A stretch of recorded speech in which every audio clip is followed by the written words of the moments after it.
with Trump and Musk threatening European politicians with scandals in the annexation of Canada and Greenland, do you think NATO will disintegrate? I think NATO will not disintegrate. To the contrary, NATO will become more centralized and stronger. I think that's what will most likely happen.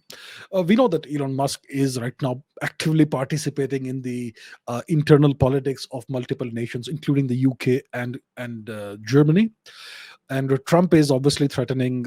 He has announced that he plans to annex various other nations like Greenland and Canada, etc. So. So Greenland is part of Denmark. Canada is a sovereign nation. Well, technically it is okay.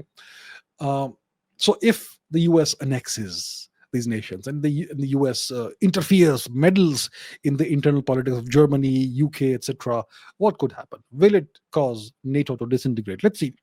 See, UK is a US. What's the V word? It's a US vassal. Okay, it exists at the pleasure of the US. It acts as an extension of the US economy and US foreign policy. The UK is not really a sovereign nation. Okay, it's an extension of the US. It's a vassal, a feudatory of the US. And when it comes to Germany, it's a nation that's under permanent US occupation, military occupation since 1945. Take a look at how many permanent US military bases exist on German soil. Take a look at who wrote the German constitution and so on. You will see that Germany is hardly a sovereign nation. It's a US possession. So the US can do whatever it wishes with Germany, and they will install a chancellor of their choice. It's always a chancellor of the US's choice in Germany. So no big deal whether it's the UK, whether it's Germany. There's nothing these nations can do about what the US does to them. There's nothing they can do to remove themselves from NATO. It will not be allowed to happen.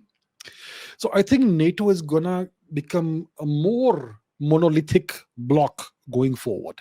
When it comes to a multilateral organization, the most powerful nation within that organization is always the top dog, and that's a nation that calls all the shots.